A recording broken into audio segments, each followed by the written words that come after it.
ये पहली तिथि जो है मकर संक्रांति की है 14 जनवरी की। दूसरी है 29 जनवरी की मौनी अमावस्या की। तीसरी है 3 फरवरी की बसंत पंचमी की। तो ये 3 जो है विशेष स्नान होते हैं, दिव्य स्नान होते हैं। मंत्री जो है अमृत का कुंभ लेकर के, कुंभ मैंने घड़ा, इसलिए इसको कुंभ कहते हैं। अच्छा। तो अमृत का जो कुंभ लेकर के आए, 13 अखाड़े हैं मान्यता प्राप्त, जिसमें 7 सन्यासियों के अखाड़े हैं, 3 वैष्णव के अखाड़े हैं, 2 उदासियों के अखाड़े हैं, 1 निर्मल अखाड़ा है। अच्छा। अब एक 14वां अखाड़ा है किन्नर अखाड़ा। अब 12 वर्ष के बाद क्यों आता कुंभ? कहते हैं कि हमारे देवताओं का जो 1 वर्ष है वो हमारे यहाँ 12 वर्ष के बराबर होता है।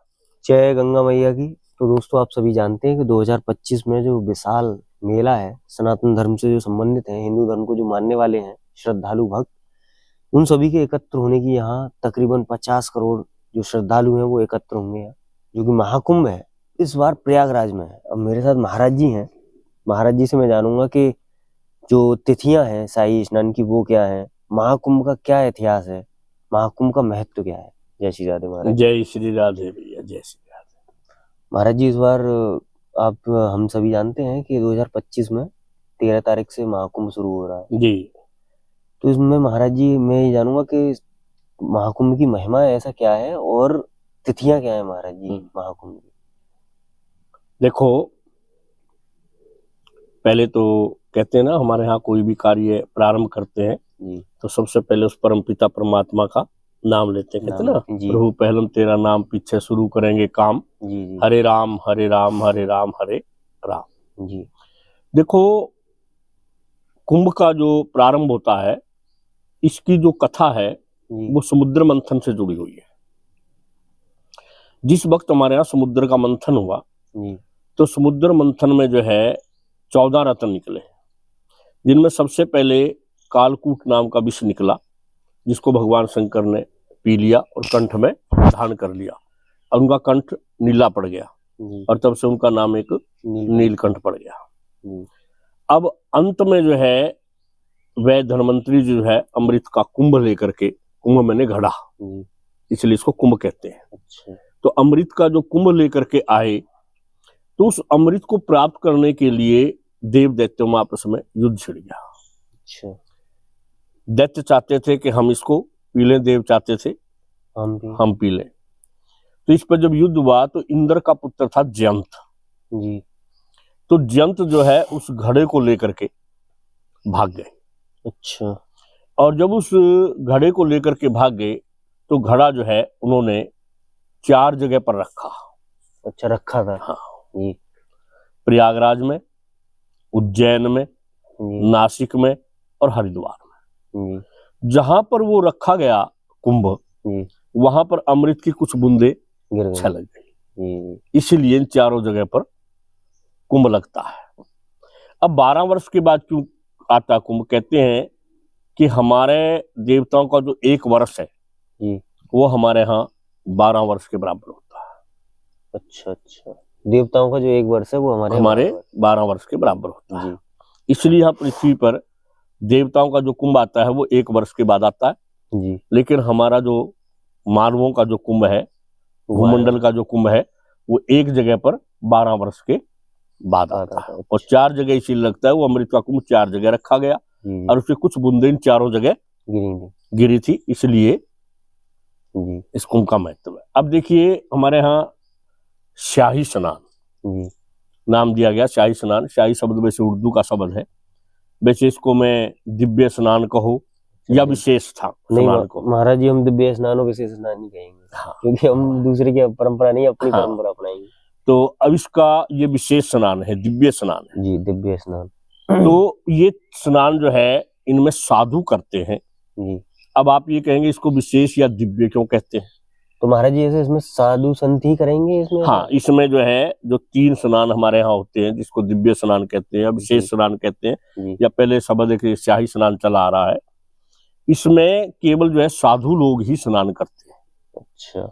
हमारे साधुओं के ऐसा है 13 अखाड़े हैं मान्यता प्राप्त जी, जिसमें 7 सन्यासियों के अखाड़े हैं, 3 वैष्णव के अखाड़े हैं, 2 उदासियों के अखाड़े हैं, 1 निर्मल अखाड़ा है।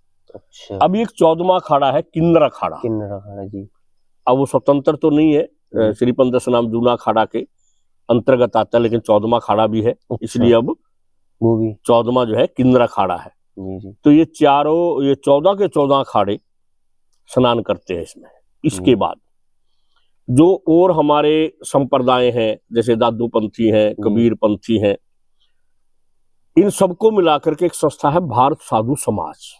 भारत साधु समाज जी और गुरु गोरखनाथ जी भी है, नाथ संप्रदाय के सारे हैं। जी। तो ये सब साधु इसमें स्नान करते हैं। अच्छा तो ये पहली तिथि जो है मकर संक्रांति की है, 14 जनवरी की जी दूसरी है 29 जनवरी की मौनी अमावस्या की जी तीसरी है 3 फरवरी की बसंत पंचमी की जी तो ये 3 जो है विशेष स्नान होते हैं, दिव्य स्नान होते हैं, जी। और इसमें केवल साधु ही स्नान करते हैं।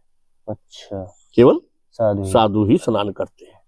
तो महाराज जी ऐसे ये सामान्यतः गृहस्थ अगर जा रहे हैं तो ये जो है जो उनके साथ भगत जाते हैं, हालांकि भक्त भी उनके बीच में स्नान करते हैं, लेकिन इनके स्नान के बाद बाकी जो आम जनता है वो बाद में स्नान करती है। अच्छा अच्छा। जब पहले साधुओं का स्नान होता है और फिर बाद में आम जनता का स्नान होता है।